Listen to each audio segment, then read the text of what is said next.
Neste início do ano 2025, gostaríamos de dar as boas-vindas a todos os participantes em mais uma sessão técnica organizada pelo Infarmed sobre a avaliação de medicamentos e aproveito para desejar a todos um bom 2025. A nanomedicina representa uma das áreas mais inovadoras e promissoras da ciência atual, aplicando a nanotecnologia à medicina, revolucionando diagnósticos, terapias e prevenção de doenças. Esta abordagem permite intervenções precisas a nível molecular, com potencial para melhorar a eficácia dos tratamentos e reduzir efeitos secundários.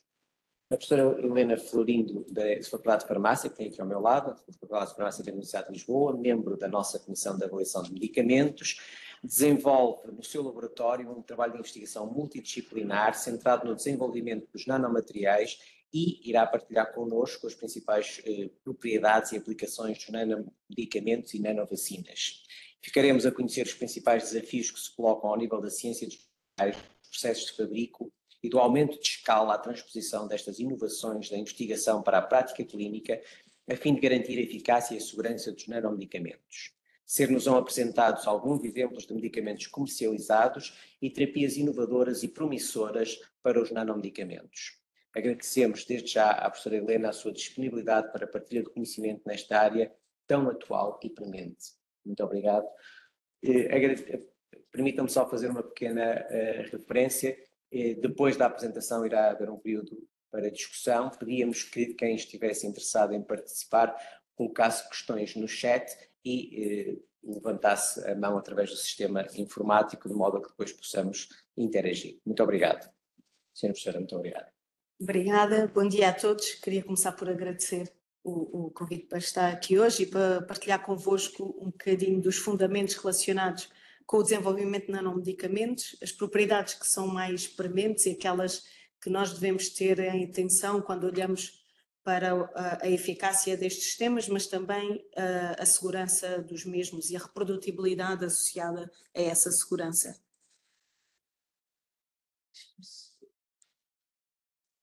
Este é apenas um breve outline, exatamente que esquematiza os pontos que eu me irei focar. Um dos principais aspectos é a correlação entre estas propriedades físico-químicas destes nanomedicamentos e em como elas ditam o efeito biológico. Depois, uma abordagem mais virada para a sua produção e para o seu fabrico, tentando comparar e fazendo a ponte entre o fabrico em ambiente laboratorial e a sua transposição de escala ao nível industrial, em condições de boas práticas de fabrico.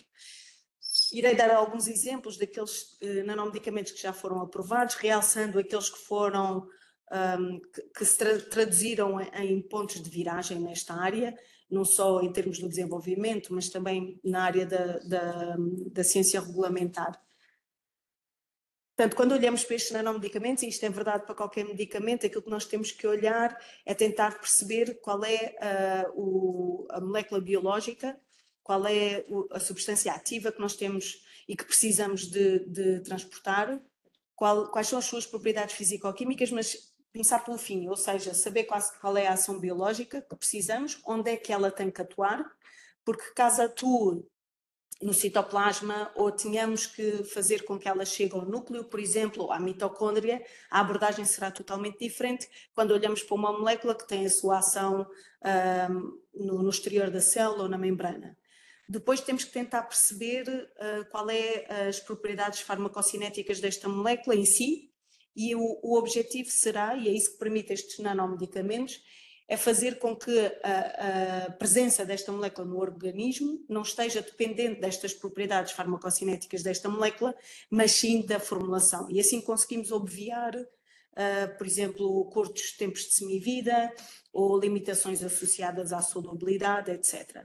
Portanto, temos que saber onde é que ela vai atuar, durante quanto tempo é que precisamos que ela esteja naquele local de ação e quais são normalmente os efeitos adversos que seriam expectáveis caso ela esteja durante um tempo mais prolongado e não seja eliminado. Portanto, ao olharmos para todas estas questões, nós temos que olhar para a estrutura química e aí temos que, aqui do lado esquerdo, temos deixa-me só pôr o ponteiro, temos uma listagem dos grupos funcionais que são mais importantes e está imensa informação na literatura, sabermos aqueles que podem ser atacados por algum nucleófilo ou que estão mais associados a pHs altos, baixos, porque toda esta informação vai ser aquilo que nós precisamos para escolher o veículo que será utilizado para a sua dissolução, e isso vai ditar a formulação do nanosistema.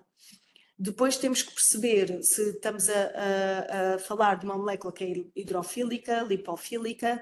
Da mesma forma, quando formulamos um comprimido, uma pomada, uma emulsão, todas essas propriedades têm que ser tidas em consideração, até para percebermos se precisamos de um nanosistema ou não. Aquilo que nós gostamos de dizer é, se eu conseguir transportar ou ter a ação terapêutica desta molécula utilizando uma fórmula sistémica ou utilizando, por exemplo, um comprimido, essa será sempre a minha primeira opção. No entanto, nós sabemos que os nanomedicamentos são úteis e permitem que algumas destas moléculas possam ser utilizadas e termos a sua ação terapêutica. Caso contrário, não iríamos conseguir que ela atuasse no seu local de ação, por exemplo, um marcador à superfície da célula. Isto que eu estive a falar em termos de solubilidade, a carga iónica, a força iónica, são conceitos que são tradicionais, não são novos. Quando olhamos para estas moléculas químicas, quando temos substâncias que são macromoléculas, e hoje em dia estamos a ter um aumento do interesse, por exemplo, no transporte do sRNA, do mRNA, não só devido à aprovação das vacinas do Covid, mas já eram moléculas que eram trabalhadas há muitas décadas, e hoje em dia é verdade que a aprovação das partículas lipídicas como vacina para a Covid vieram desbloquear algumas das barreiras que eu irei falar mais à frente e que se traduzem, por exemplo, num aumento bastante significativo dos ensaios clínicos, onde estas partículas que fazem o transporte de mRNA codificam para antigénios, estão a ser utilizadas contra melanoma, câncer do pulmão, câncer renal, por exemplo. Porquê é que eu digo que estas moléculas são especiais? Porque são diferentes das tais moléculas químicas, e aqui é muito importante nós olharmos, por exemplo, para quando falamos em proteínas, para a estrutura dessa proteína, a solubilidade é importante, a quantidade que nós conseguimos dissolver no volume é importante, mas temos que garantir que ela se mantém ativa durante todo o processo de formulação. Aqui precisamos que ela seja protegida, e os nanomedicamentos trazem-nos bastantes soluções, mas não é trivial desenvolver um medicamento destes, porque uma simples agitação a elevada velocidade degrada o DNA, degrada o mRNA. Portanto, olhar para o composto, para a biomolécula que nós queremos transportar, e isso vai ajudar-nos a perceber se preciso de um nanosistema e, se preciso, que tipo de nanosistema é que eu vou utilizar. Portanto, basicamente é isto que este slide diz, a acrescentar a via de administração. Ou seja, antes de sequer escolher qual é o nanosistema que eu quero desenvolver, eu olho para a substância ativa, olho para a ação biológica que eu pretendo, olho para a sua eliminação e tenho que olhar para a via de administração. São todos estes fatores que me vão ajudar a decidir que nanosistema é que eu vou desenvolver. A via de administração é importante porque com o mesmo nanosistema nós conseguimos atingir alvos distintos, dependendo da via de administração, mas essa via de administração pode fazer com alguma composição do meu nanosistema tenha que ser particular. Por exemplo, se estivermos a falar da administração pela via nasal, que está a ser muito explorada neste momento, para a formulação de novos medicamentos para o tratamento do Alzheimer, por exemplo, ou de Parkinson, ou de metástases cerebrais, nesse caso a composição do meu nanosistema vai ter que ter em consideração as barreiras que estão associadas a essa via nasal, como o muco, como os cílios, e nós temos ferramentas para o ultrapassar e eu irei dar exemplos de algum deles. Portanto, temos que olhar um bocadinho de cima para o objetivo, qual é a ação terapêutica e depois então a via de administração que me pode permitir ter essa ação. Portanto, o ideal seria termos um sistema que conseguisse transportar esse fármaco, que o colocasse naquele local de ação apenas durante o tempo que eu precisasse e que fosse eliminado. Isto, de uma maneira geral, seriam as propriedades ideais e, claro, que ele não seja tóxico, que não seja imunogénico por si, porque imaginemos que podíamos pensar, se fosse imunogénico por si, estamos a falar de um adjuvante, seria interessante para o desenvolvimento de uma vacina, mas não o seria porque essa componente da imunogenicidade associada ao nanosistema traria problemas em termos de segurança. E, portanto, o sistema em si não pode induzir qualquer resposta imunológica, tem que ser encarado como um transportador inerte. Em conjunto com o antigênio, aí sim obtemos uma resposta imunológica, mas que será associada ao antigênio e não ao transportador em si. Também é importante ter em mente que até o nanossistema chegar ao seu local de ação, não devemos perder o conteúdo, não é? Não podemos encarar que haja mesmo uma percentagem pequena da libertação do fármaco no interior desse nanossistema para a circulação sistémica, apenas tendo em consideração, ok, se eu tenho essa libertação de cerca de 20%, aquilo que eu tenho que considerar é fazer uma sobrecarga desses 20%, para que quando chego ao local de ação eu tenha a quantidade total que necessito. Isso não pode acontecer, porque irá dar origem a efeitos adversos, claro. Portanto, de uma maneira geral, aquilo que nós queremos com os nanossistemas é evitar estas flutuações, ter um sistema que me permite ter a quantidade de fármaco durante o período que eu preciso completamente estável e, como eu tinha dito há pouco, estes nanossistemas permitem que a duração da ação daquele fármaco não dependa do fármaco em si, mas seja controlado pelo sistema de transporte. Como? Porque existem vários mecanismos, dependendo da composição destes nanossistemas, nós podemos ter a difusão do fármaco através da cápsula, por exemplo, ou se estivermos a falar de uma matriz, imaginem uma bola de futebol cheia, será a degradação do polímero que está contido nessa tal matriz que irá ditar a libertação do fármaco. E, portanto, nós conseguimos prever como, conhecendo muito bem os materiais que nós utilizamos para formular esse nanossistema. Toda essa caracterização eu vou falar um pouco mais à frente e é fundamental. Portanto, caracterizar sim a substância ativa, mas caracterizar muito bem os materiais que são utilizados para a formulação destes nanossistemas, e estamos a falar do polímero ou do lípido que compõe a sua matriz, mas também estamos a falar, por exemplo, de tensioativos que são utilizados, porque esses tensioativos, existem N exemplos na literatura, mostram que apesar de nós eliminarmos 98% da sua presença, os 2% que remanescem têm influência na ação biológica. E daí ser importante, por exemplo, quando estivermos a caracterizar estes nanossistemas, caracterizar qual é a quantidade de tensioativo que permanece no nanossistema e se essa quantidade tem impacto ou não na libertação da carga, não é? da molécula. Quando falamos em nanomedicamentos ou em nanomateriais, temos que olhar para as definições, e aqui esta é a definição adotada pela Comissão Europeia, onde, de uma maneira geral, nós assumimos que as nanopartículas têm forma esférica e, se for esse o caso, falamos em nanomateriais se elas tiverem um diâmetro médio inferior ou igual a 100 nanómetros. Que se tivermos a falar de nanopartículas que não têm a forma esférica, e existem vários, temos a forma alongada, temos a forma de fibras, por exemplo, temos duas ressalvas que a definição nos dá, em que sabemos que um dos diâmetros tem que ser menor que 1 nanómetro, embora possamos depois ter a outra dimensão superior aos 100 nanómetros. Mas na maior parte dos casos, os nanomedicamentos e aqueles que estão no mercado são, na verdade, são esferas. O termo nanomedicamento é utilizado quando aquele nanomaterial é associado à medicina, ou seja, me permite ter uma ação preventiva ou terapêutica. Daí esta definição de nanomedicamento vai um bocadinho para além da definição de nanomateriais da União Europeia.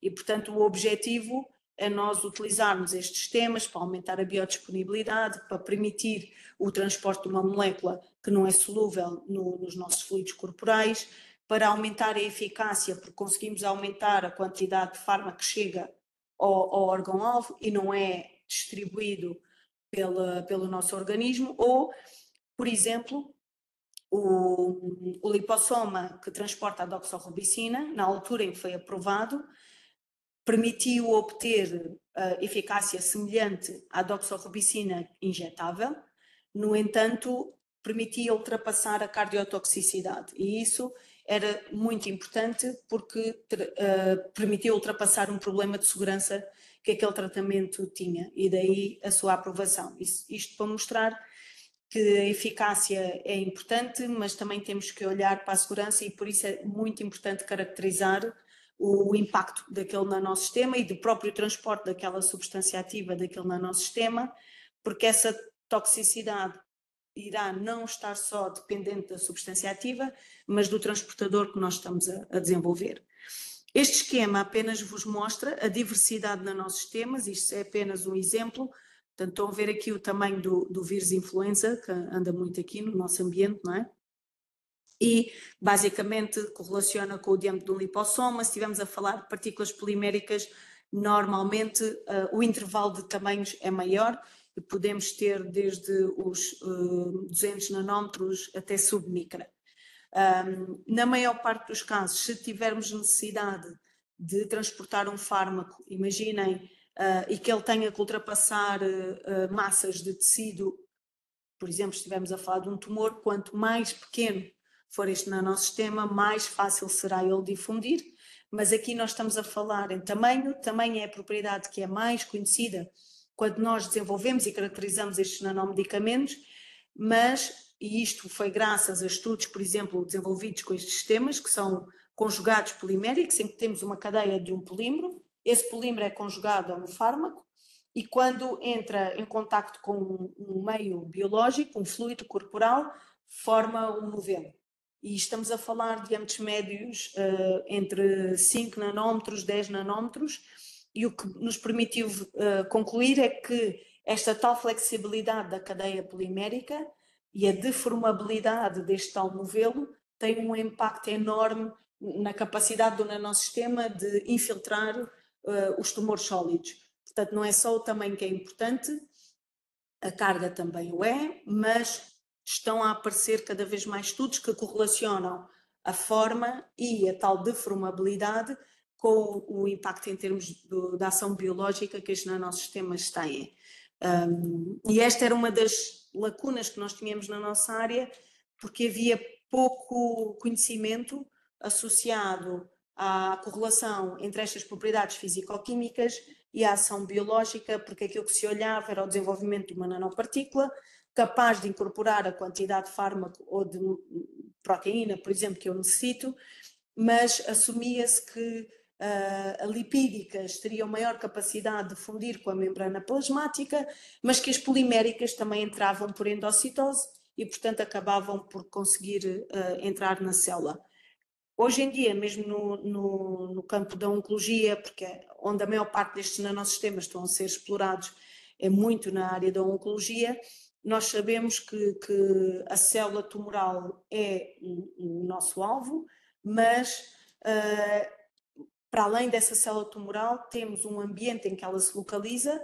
Esse ambiente constitui uma barreira, mas também dá uma oportunidade para guiar o desenvolvimento de nanossistemas. Por exemplo, não é novo o ambiente ligeiramente mais acídico deste ambiente tumoral e, portanto, sistemas que são compostos por polímeros que se degradam a pHs mais baixos e, portanto, aumentam a libertação da substância ativa, estão a ser explorados para o transporte para aquele microambiente tumoral. Temos outros em que nós sabemos que existe um enzima em maior quantidade naquele tipo de tumor, quando comparado não só com a célula saudável, mas também com outros tipos de tumor, e portanto aquele polímero que é degradado por essa enzima vai permitir ter um aumento da libertação do fármaco apenas naquele ambiente tumoral, mas uma vez que o fármaco chega a esse ambiente tumoral, ele depois difunde para a célula. Entrar na célula não é um problema, o problema é chegar lá. Isto nos tumores sólidos. E, portanto, nós podemos jogar e tirar partido desse tal microambiente tumoral para guiar o desenvolvimento destes nanossistemas de uma forma mais racional e assim obtemos sistemas mais eficazes. Isto significa o quê? Como eu estava a falar há pouco, olhamos para a substância ativa, olhamos para os tipos de nanossistemas, para a via de administração, também é muito importante eu olhar para o meu alvo e caracterizá-lo bem.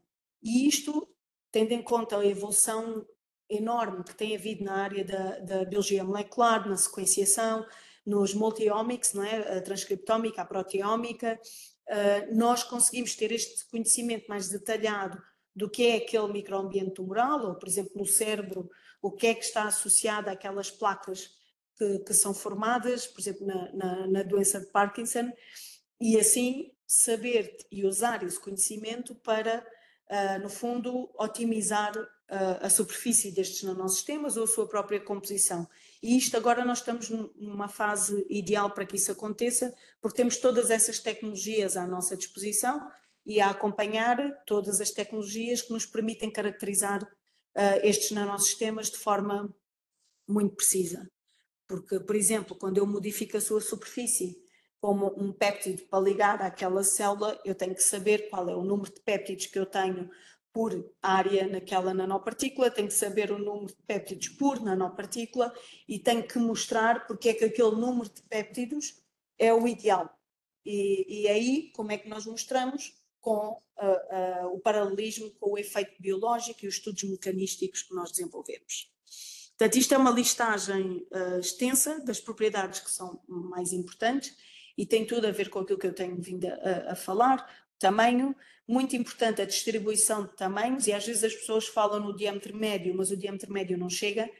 Eu tenho que dizer qual é o intervalo de tamanhos que eu tenho naquela amostra. Para quê? Para mostrar que tenho algo que é reprodutível, mas acima de tudo para mostrar que não tenho variabilidade, não tenho partículas de 10 nanómetros e depois tenho outras de 500. Porquê? Porque a ação biológica de uma partícula de 10 nanómetros ou de 500 é completamente distinta. E por isso a distribuição de tamanhos, que é dada pelo índice de polidispersão, é um indicador que nós obtemos sempre que estudamos o diâmetro médio destes nanosistemas e é fundamental ser tido em consideração, não só para mostrar que eu tenho uma amostra de qualidade, ou uma monodispersão em termos de diâmetro médio, mas também para me garantir que o efeito biológico que eu vou ter é reprodutível. Depois temos a carga. A carga é importante porque, obviamente, dependendo da carga, eu também não posso utilizar todas as vias de administração. Um exemplo muito simples de perceber é eu não posso injetar partículas com carga positiva na circulação sanguínea porque vou induzir a hemólise das hemácias e, portanto, acabo por levar efeitos muito graves, claro. Portanto, dependendo da carga, mas essa carga positiva, por exemplo, é interessante quando eu pretendo administrar estes nanosistemas pelas mucosas, que aí nós sabemos que o muco tem carga negativa e, portanto, eu consigo aumentar o tempo de residência destas nanopartículas na mucosa e, portanto, vou ter um efeito mais prolongado no tempo. Depois, muito importante, hidrofobicidade, é um parâmetro que é pouco falado e pouco analisado por quem desenvolve estes nanosistemas, mas é muito importante porque essa hidrofobicidade também tem impacto em termos biológicos. E, portanto, eu tenho que caracterizá-lo, tenho que saber se as partículas são porosas ou não, se são totalmente sólidas, porque isso depois é a informação que eu vou utilizar para discutir e interpretar os resultados que eu vou ter em termos de perfil de libertação do fármaco, que é uma outra propriedade importante quando nós olhamos para a caracterização destes nanosistemas e o efeito a nível celular ou a nível do organismo que eu vou ter. Esta plataforma, no fundo, que está aqui representada, a Nanomedicine Applications, é uma plataforma europeia e tem um resumo de todos os nanomedicamentos que estão a ser explorados desde a nível laboratorial a nível industrial, que são reportados para as mais diversas doenças. E aquilo que nós vemos é que, na grande maioria, eles estão a ser explorados para aquelas doenças que as nossas formas convencionais, os comprimidos, as cápsulas, as emulsões, as soluções, não nos permitem ultrapassar aquela patologia ou, pelo menos, com a eficácia que nós esperamos, e alguns deles já têm resultados clínicos de fase 1, pelo menos sabemos que são seguros, mas também de fase 2. Por exemplo, como eu referi há pouco, a doença de Alzheimer, tudo o que são doenças neurodegenerativas, a oncologia também, a vacina, as doenças infecciosas, com o exemplo da vacina do Covid, que teve um impacto, todos nós sabemos, mas que se prevê e que já teve um impacto enorme, como eu referi há pouco, nos ensaios clínicos que finalmente foram iniciados em 2022, logo os primeiros, para explorar estas partículas lipídicas que transportam o mRNA em doentes com melanoma em estadios muito avançados, em combinação com os anticorpos anti-PD1, e que têm os últimos resultados que foram divulgados, mostram que têm uma eficácia acima de 40%. Temos que nos lembrar que estamos a falar de doentes que não tinham alternativa terapêutica. E, portanto, isto é um resultado muito promissor e muito importante, e há centenas de ensaios clínicos. Se nós consultarmos a plataforma de ensaios clínicos e colocarmos como apenas palavras-chave nanopartículas ou partículas lipídicas e cancro, temos centenas de ensaios clínicos que estão neste momento ou a recrutar doentes ou já a decorrer. Depois temos uma grande classe também destes nanomedicamentos que não são utilizados com fins terapêuticos, mas sim em diagnóstico. E também esta plataforma é muito interessante porque permite-nos ter uma ideia muito global sobre aquilo que está a decorrer, e permite-nos também prever onde é que existem ainda lacunas para o seu desenvolvimento, mas também prever que tipo de medicamentos é que são expectáveis, ou pedidos de autorização para estes tipos de nanomedicamentos é que é expectável que recebamos no futuro. Esta é apenas outra representação para demonstrar que o que existe em desenvolvimento, a maior parte estão em fase 1 e fase 2, como eu referi há pouco, muito direcionados para o cancro. Uma área que é muito interessante e que está a expandir é a área das doenças cardiovasculares, com a utilização destes nanomedicamentos. Está a expandir porque eles sempre foram mais explorados para a área oncológica, portanto é natural que tenhamos muito mais opções nessa área, mas a nível das funções cardiovasculares, também pelo aumento do conhecimento que estamos a ter, não só nas suas causas, mas também na consequência e nos tipos de veículos e de alterações de marcadores que podemos utilizar para aumentar e direcionar estes nanosistemas, é expectável que haja um aumento também nessa área. Estes são apenas alguns exemplos. Nós temos cerca de 100 nanomedicamentos aprovados para utilização em humanos, e eu vou realçar o Vixeos. Isto é um lipossoma que foi aprovado em 2017. E porque é que é importante? Porque, como veem aqui no interior, nós temos duas cores. Estas cores, vermelho e verde, representam dois tipos diferentes de fármacos, e foi importante porque estes dois tipos de fármacos têm farmacocinéticas muito distintas. Um degrada-se muito rapidamente, o outro degrada-se muito lentamente. E, portanto, com a formulação deste lipossoma, conseguiu-se tirar partido da ação terapêutica dos dois fármacos em simultâneo, porque eles tinham uma ação sinérgica, mas tinham que estar em simultâneo no local da ação. E este é um dos exemplos em que, com a formulação do lipossoma, com alguma conjugação, se conseguiu que um se liberte primeiro e o outro, que se degrada mais rapidamente, se vá libertando mais lentamente no tempo. E isto foi muito desafiante em termos de, por exemplo, da avaliação da farmacocinética deste lipossoma, mas também foi importante para mostrar que estes nanosistemas permitem colmatar esse tipo de desvantagens que nós temos quando temos dois fármacos que precisam de estar no mesmo local de ação, mas que é difícil fazer com que eles o consigam, caso o administremos, por exemplo, como uma solução injetável. O Abraxane continua a ser um blockbuster. Este é um exemplo que nós costumamos dizer aos nossos alunos da formulação mais simples e mais idiota, porque é muito simples, e é um exemplo muito interessante para mostrar como nós, olhando para a nossa biologia, no nosso organismo, conseguimos eventualmente desenvolver sistemas que não são elaborados nem complicados em termos físico-químicos, mas permitem ter uma ação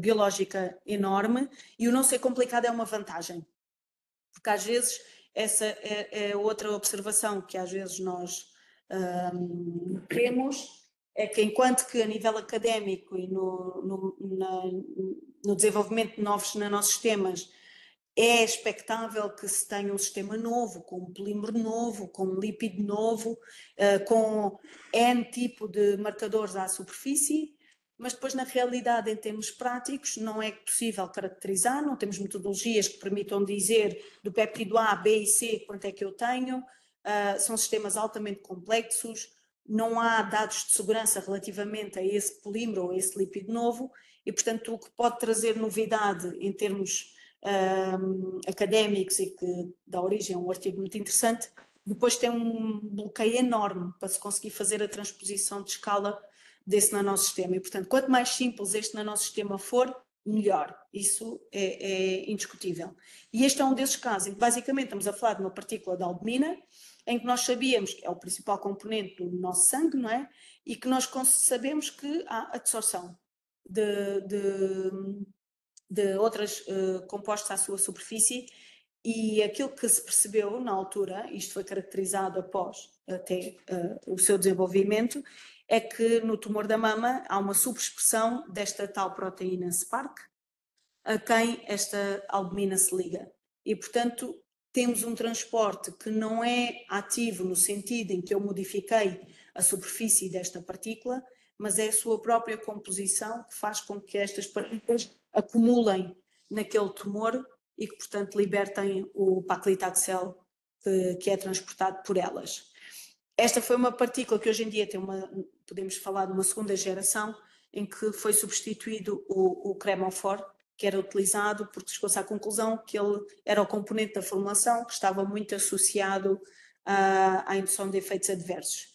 De realçar como é que elas são produzidas, e estamos a falar de uma homogeneização a elevada pressão, é um método muito implementado a nível industrial, também, por exemplo, no fabrico de cosméticos, e, portanto, é um método, caso eu tenha um nanomedicamento que possa ser produzido recorrendo a esta tecnologia, eu tenho o meu trabalho facilitado quando olho para a transposição de escala e levo esta minha tecnologia do laboratório para a indústria. Temos outras e próprios empresas focadas no fabrico destes nanomedicamentos têm evoluído também estes métodos de produção e, por exemplo, um deles que era pouco amigo desta transposição de escala era a sonicação, e hoje em dia essas empresas já têm métodos de produção destes nanomedicamentos de forma contínua, usando sonicadores, e alguns desses produtos já estão a entrar também em ensaios clínicos. Portanto, existe aqui um campo para evolução enorme. Este observatório também da União Europeia também é interessante porque tem todos os nanomedicamentos que estão aprovados, indica qual é a substância ativa, qual é a forma farmacêutica, se há uma suspensão ou se estamos a falar de um creme, que também existem, qual é a sua aplicação e qual é um resumo da sua vantagem enquanto nanomedicamento, o que acaba por também esclarecer um bocadinho qual é a vantagem de eu estar a apostar numa formulação que é mais complexa e não numa solução ou é algo que seja mais trivial e que não me vai trazer tantos problemas em termos de caracterização. Queria distinguir um conceito que são os nanocristais, que apesar de terem a palavra nano, são completamente distintos dos nanomedicamentos. Como eu tenho estado a referir, no nanomedicamento nós temos a nanopartícula, ela vai transportar uma ou mais moléculas ativas e é composta por um polímero ou um lípido, ou sistemas ou metais, também existem nanopartículas metálicas, mas, ou seja, estamos a falar de um sistema que tem mais do que um composto. Os nanocristais são apenas e exclusivamente compostos pela substância ativa. Aqui do lado direito temos exemplos são cápsulas ou comprimidos que já estão no mercado, e aqui o que se faz é diminuir o diâmetro médio da substância ativa, alterar a sua cristalização, alterar a sua formulação com um sal, por exemplo, de forma a que eu tenha um aumento da área de superfície e, portanto, aumento a solubilidade ou aumento a velocidade de dissolução daquela substância ativa. Portanto, também podem ser produzidos por homogeneização, alta produção, por moagem, mas são sistemas que não são nanomedicamentos, são, no fundo, nanocristais. É uma estratégia tecnológica que nós utilizamos é uma das disponíveis para aumentar a solubilidade de substâncias ativas que têm uma solubilidade muito baixa, tal como a recristalização, como a solubilização, etc. Uma área que está em muito avanço destes nanomedicamentos, como já é do nosso conhecimento, é a alteração genética que é possível fazer com recurso a estes sistemas. Por exemplo, quando nós transportamos um siRNA e queremos fazer uma diminuição da expressão de uma determinada proteína, ou quando transportamos um mRNA para levar à produção de uma determinada proteína, como é no caso das vacinas do mRNA, e existem sistemas que estão em desenvolvimento clínico, em que aquilo que se está a utilizar são estes nanomedicamentos, contendo tal mRNA, mas que não vai ser administrado ao doente, é sim adicionado a CAR-T, a células produzidas em laboratório, modificadas para expressar a tal proteína CAR de interesse, e que essa expressão da proteína é feita com recurso a esse mRNA. E depois será essa célula que será administrada ao doente. Neste caso, em termos de avaliação, não nos podemos esquecer que o nosso produto em si é a célula, mas utilizamos nanopartículas para induzir a expressão dessa proteína nessa célula. E, portanto, será este pacote que nós temos que olhar para assegurar o que é que está a ser administrado ao doente. Tem que perceber se a partícula foi totalmente degradada, durante quanto tempo é que foi degradada pela própria célula, ou se ainda existe nanopartícula naquele citoplasma quando a célula é administrada ao doente, por exemplo. Portanto, quais são os desafios associados a estes nanomedicamentos? Os desafios estão muito associados àquela correlação que eu mencionei, à caracterização dos materiais por si, mas também ao impacto que estes materiais e a forma e todas as propriedades físico-químicas que eu referi destes nanomedicamentos vão ter em termos biológicos. Portanto, nós temos que olhar para os materiais, dizer se eles são novos, se não são novos, usar a literatura, e por exemplo um deles que é muito utilizado é um polímero de ácido lático e ácido glicólico. E qual é a vantagem? Já existem medicamentos no mercado que utilizam esse polímero, portanto nós já sabemos, temos muito conhecimento de décadas de como é que ele se degrada. Neste caso é relativamente simples, degrada-se sofre hidrólise e degrada-se em ácido lático e ácido glicólico, que depois são substratos do ciclo de Krebs e, portanto, são eliminados sob a forma de água e CO2. Portanto, aqui não temos grande preocupação sobre resíduos que possam resultar desse polímero. No entanto, se esse polímero estiver conjugado, por exemplo, a um polietilenoglicol, já o mesmo não se verifica, porque este polietilenoglicol, o seu peso molecular vai ditar se ele vai ser excretado pelo rim ou se vai ficar acumulado. E, portanto, aí eu tenho que mostrar o que é que acontece a essa fração do polímero. Também aí, por exemplo, já aparecem hoje estudos que mostram aquilo que era conhecido, é que o polietilenoglicol não era biodegradável, mas há estudos hoje em dia que mostram que parece que tem uma degradabilidade mais lenta, mas que é degradável. Embora isso ainda não esteja totalmente clarificado. Aquilo que se sabe, sim, é que doentes que foram tratados com anticorpos monoclonais que são PEGylados, foi encontrado no seu sangue anticorpos anti-PEG, anti esse polietilenoglicol. Qual é o impacto? Não é em termos de segurança, mas é em termos de eficácia, porque se eu tenho um anticorpo que está direcionado contra a terapia que eu estou a tomar, ele vai destruí-la e, portanto, vamos ter uma diminuição da eficácia.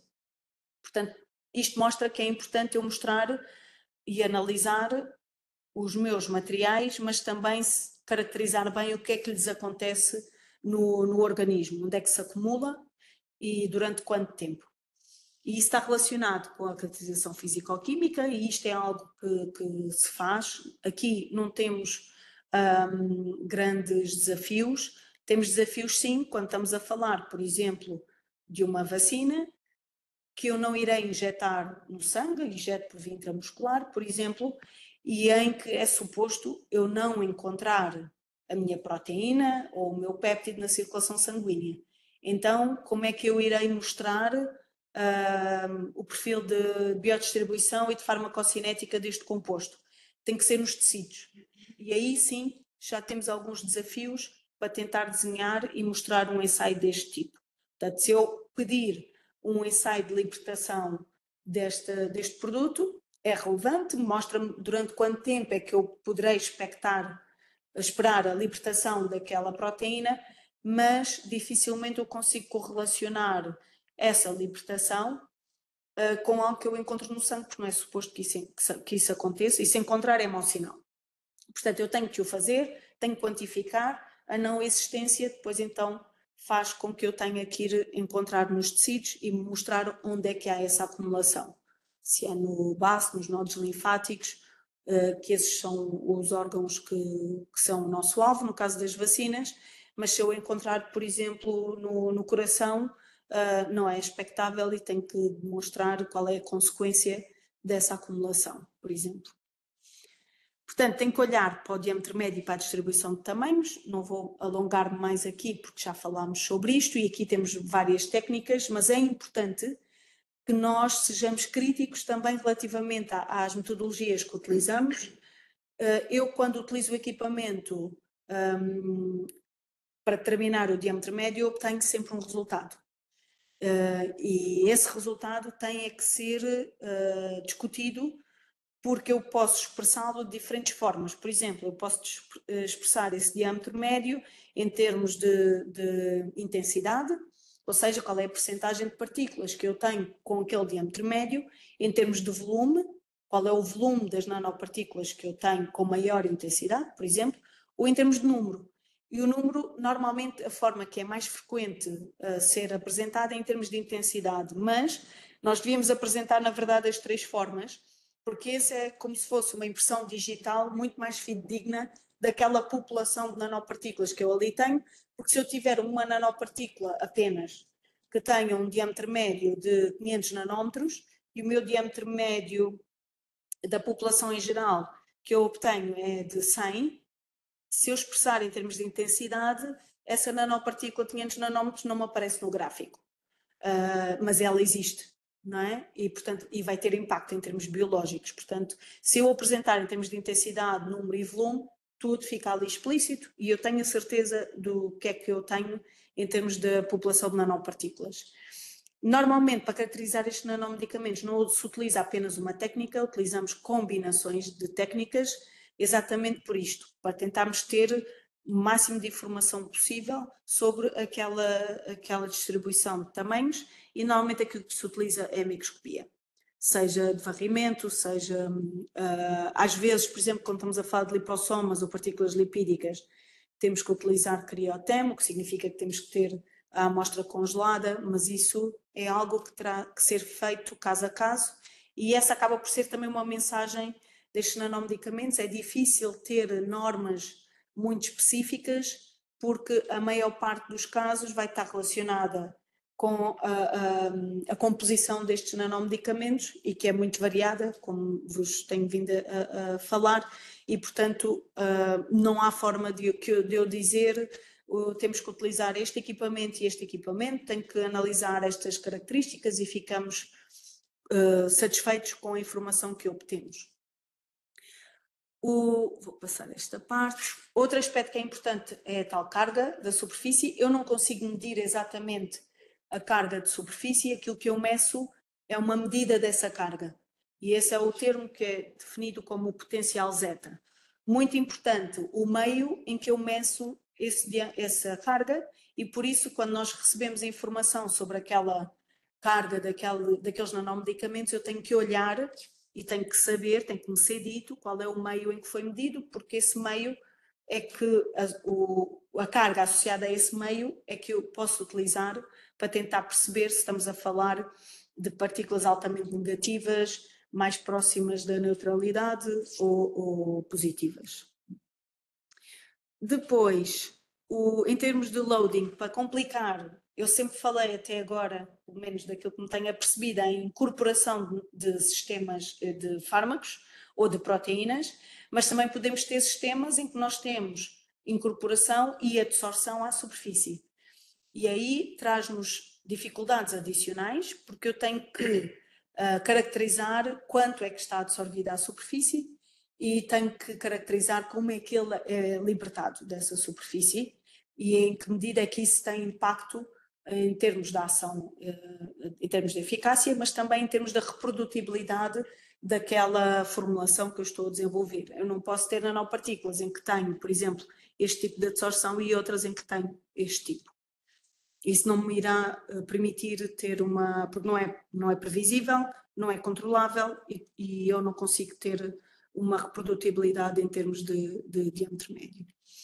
Muito interessante é este exemplo que trago aqui, em termos da libertação. Isto diz respeito a 3 tipos de nanopartículas, exatamente com o mesmo tipo de composição, em que difere apenas o peso molecular isto é o tal polímero de ácido lático poliglicólico, em que difere o peso molecular e, portanto, vê-se que a velocidade de libertação do seu conteúdo é muito maior. E isto é importante porquê? Porque faz com que eu consiga prever. Eu consigo prever e isto é uma informação importante para eu correlacionar com a ação biológica que tenho a seguir. Em termos do fabrico, como falei há pouco, temos muitas ferramentas hoje em dia, temos produção lote a lote ou contínua, cada vez mais estamos a virar e na indústria temos a preocupação de olhar para a produção contínua. Porquê? Porque eu consigo controlar as tais propriedades físico-químicas in loco, ou seja, não consigo não só controlá-las, mas consigo também alterar algum parâmetro que eu tenha identificado como sendo crucial antes que as propriedades e as especificações da minha nanopartícula saia fora daquilo que eu tinha aprovado. Estudos de estabilidade, como em qualquer medicamento, são importantes.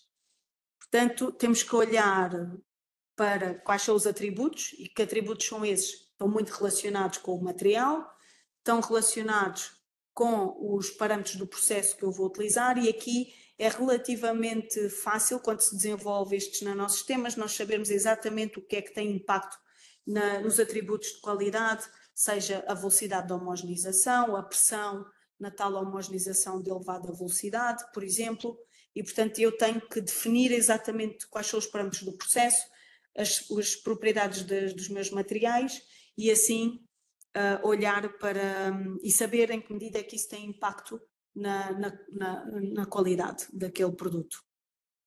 Vou avançar aqui um bocadinho mais depressa. Já falamos sobre isto.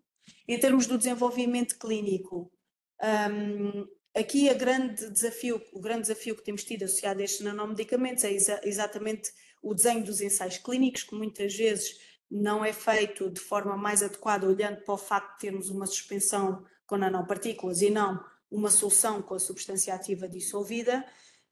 Está associado ao facto, como eu falei, de muitos deles não termos uma farmacocinética tradicional. A transposição de escala também não é clássica e, portanto, toda esta informação faz com que não tenhamos padrões ou normas muito standardizadas e únicas para cada tipo de nanomedicamento, dificulta a avaliação e mesmo o desenho dos ensaios clínicos. Mas se conseguimos fazer este desenvolvimento sempre integrado, olhando para os materiais, as propriedades e a ação biológica dos mesmos, vamos conseguir ultrapassar estas dificuldades. Eu penso que todos têm conhecimento destas guidelines que estão disponíveis, portanto já existem algumas, nomeadamente para os lipossomas, e não são novas, mas também existem porque têm a ver com a aprendizagem que foi feita ao longo dos anos, porque estes produtos já estão no mercado. Por exemplo, o primeiro, salvo erro, foi aprovado em 96 e, portanto, temos muitos anos já de informação. Importante, o Laboratório de Caracterização de Nanomedicamentos Europeu, em paralelismo com o Laboratório de Caracterização de Nanomedicamentos nos Estados Unidos, do NCI, porque tem sim protocolos e nós conseguimos aceder à informação online e tem protocolos, por exemplo, com indicações de como é que deve ser feita a determinação do diâmetro médio, a concentração de nanopartículas que eu utilizo para a medição da carga, por exemplo, que tipo de estudos a nível pré-clínico é que são fundamentais que eu faça antes de avançar no desenvolvimento clínico destes medicamentos, e estas plataformas estão disponíveis para que quem esteja a desenvolver os nanomedicamentos à escala laboratorial os contrate. Por exemplo, nos Estados Unidos, no NCI, se estivermos a falar de um medicamento para o tratamento do cancro, há a possibilidade de todos estes estudos serem feitos também por eles e de forma gratuita,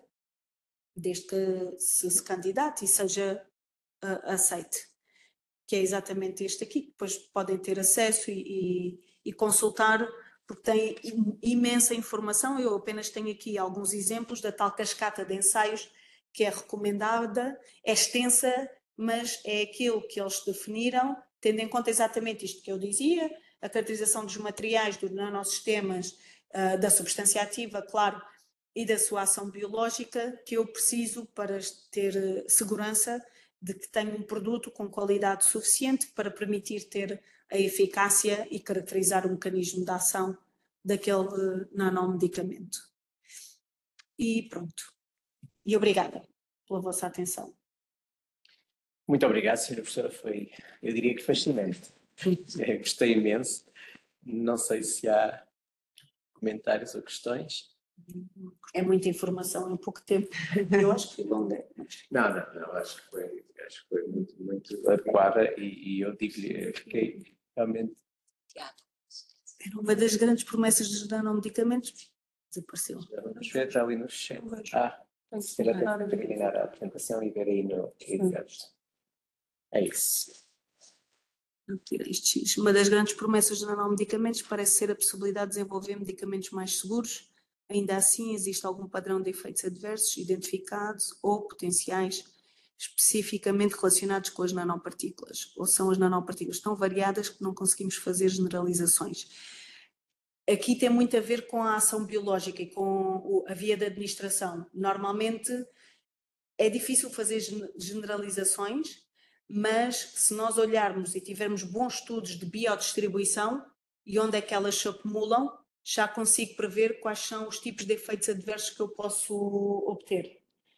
Por exemplo, em termos de o que eu falei há pouco da carga da nanopartícula, é um aspecto que parece que é óbvio, não é? Não poder ter administração de partículas com carga positiva na circulação sanguínea, mas não é assim tão óbvio, por alguns casos que nós temos vindo a ver na própria literatura, e nesse caso é simples, mas, por exemplo, se eu tiver uma nanopartícula que se acumula no fígado, como, por exemplo, as partículas lipídicas, quando foram desenvolvidas, não tinham como aplicação doenças hepáticas, mas aquilo que se viu é que elas se acumulavam. Era um efeito adverso, muito em termos de falta de eficácia, não em termos de consequências que tinham para o fígado.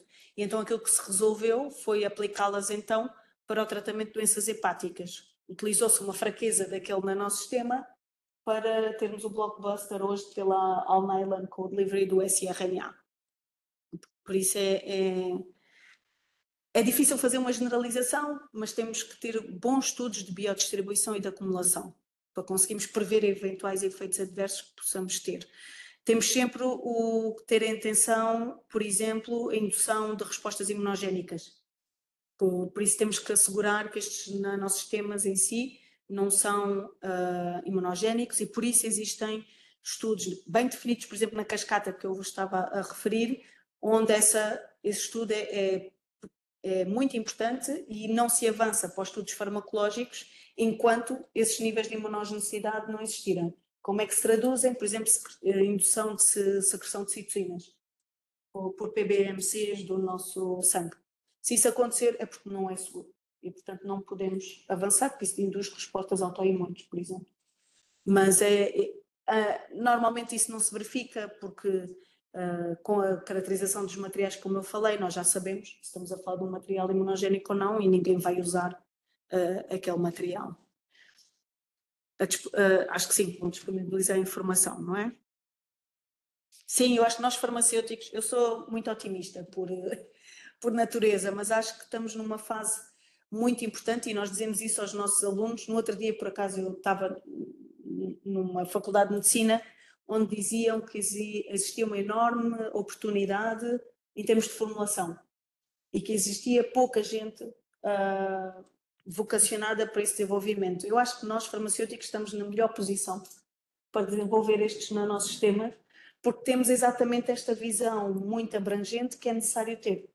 Não basta eu saber muito daquele polímero e ou então ter aquela substância ativa excepcional se eu depois não consigo colocá-la dentro da célula que eu preciso. Mas há ferramentas de formulação e associadas às tecnologias de biologia molecular que nós conseguimos ter ao nosso dispor para guiar o desenvolvimento destes temas. Portanto, eu acho que nós farmacêuticos temos muito a dizer. Então agora vai falar o médico, pode? Pode. Não, eu fiquei realmente muito bem impressionado com a apresentação, agradeço muito, e fez-me recordar, porque de facto há mais ou menos 20 e tal anos, portanto penso que a donorubicina e a anfotericina B foram dos primeiros medicamentos a serem envolvidos através dos lipossomas, e de facto eu lembro que há 20 e tal anos, quando tratava doentes com infecção VIH, imunodepressão, depois infecções criptocócicas, leishmaniose, onde a anfotericina B era muito importante, e o sarcoma de Kaposi, a doxorubicina era muito utilizada. De facto, a diferença aqui era muito, e onde eu posso testemunhar, de facto, que se via evidentemente a diferença na anfotericina B, muitos estudantes que ainda usavam a clássica, e depois a lipossómica, e de facto os efeitos adversos de uma e da outra são diferentes. A possibilidade de utilizarmos de facto, doses que no local, no ciclo da infecção, iam ser muito mais eficazes, é brutal, é brutal. Mas depois, agora queria fazer uma pequena pergunta, porque também fiquei curioso também, tem a ver também com essa minha prática clínica. Nós usamos durante muito tempo no tratamento da hepatite C no interferão, foi um enorme avanço quando começamos a usar as formas PEG-iladas, e agora está-me a dizer que se calhar os doentes que eu tratei com a anfotericina B PEG-ilada, com o interferão PEG-ilado, para a hepatite C, podem agora ter anticorpos que reduzam a eficácia de outros medicamentos que venham a ser utilizados para tratamento de outras situações se forem PEG-ilados. É verdade? Aquilo que foi observado no ensaio clínico, portanto, nós agora na área do desenvolvimento do medicamento há uma enorme fatia de gente que está a encontrar polímeros alternativos, ou seja, que permitam exatamente a mesma ação do PEG, mas que sejam biodegradáveis. E existem alguns, como a polioxazolina, a polisarcosina, e daí a explosão desses estudos. Mas esta indução de anticorpos anti-PEG foi observada num grupo de doentes que estavam em ensaio clínico porque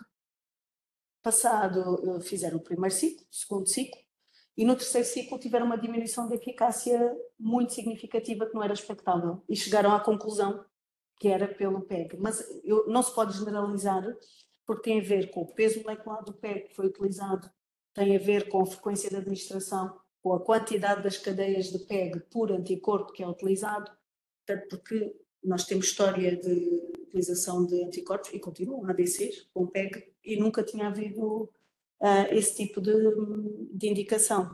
Mas foi reportado sim, e agora uma das coisas que se faz no desenvolvimento desses novos medicamentos, que entretanto entrou no mercado, é quantificar no sangue os anticorpos anti-PEG. Realmente aprende-se muito e eu aprendi aqui muito. Não sei se há mais comentários para perguntar. Questão antes da colega. Professora, muito obrigada. Relativamente às nanopartículas magnéticas, a sua grande limitação era a sua caracterização, dada a sua especificidade da ressonância plasmótica, sendo somente utilizados em dispositivos médicos. Gostaria de saber se tem alguma indicação de desenvolvimento destas partículas. Existem, não é a minha área, as partículas magnéticas, mas eu sei que há colegas que estão a desenvolver partículas para fins terapêuticos, exatamente como também combinatórios, sistemas combinatórios para o transporte de fármacos. E outras metálicas também. Existe um grande trabalho, por exemplo, não são magnéticas, mas são partículas de sílica, precisamente por serem porosas, acabam por conseguir transportar uma quantidade de fármaco enorme. E são porosas, são metálicas, não têm grande alteração. Mas magnéticas não sei se existem no mercado, já como medicamentos, mas sei que estão em desenvolvimento, sim, mas laboratorial, do que eu tenho conhecimento. Depois, investimento na área da tecnologia. Foi uma enorme oportunidade ter feito investigação nesta área e continuo a utilizar. Verdade, eu estou muito feliz com a aposta. Tem sido... É verdade que é uma área em grande expansão e o facto de nós termos medicamentos que, como estava a referir há pouco, que de outra forma não conseguíamos, ou conseguimos utilizar, mas com efeitos adversos muito elevados, e graves alguns, isso tem mostrado aos investidores e aos financiadores que esta área é uma área premente e nós não nos podemos queixar. Quer dizer, o financiamento é sempre pouco, mas temos tido alguma sorte também nesse sentido e conseguimos lá na faculdade ter uma investigação muito sustentada nesta área, porque demora tempo, demora anos, não é? Portanto, que às vezes dizem já estamos a desenvolver isto há 7 anos, porque é que ainda não avançamos? Mas verdade seja dita, o financiamento falta sim para dar o salto, para sair do laboratório para os ensaios clínicos. E aí o financiamento pela União Europeia tem estado, embora não seja muito, não é? Mas tem estado a ajudar, e existem já exemplos também cá em Portugal de startups que conseguiram esse financiamento e aí sim, esse salto é feito, porque os ensaios clínicos já estamos a falar de valores de milhões, não é? 10 milhões, 15 milhões, portanto, é outra.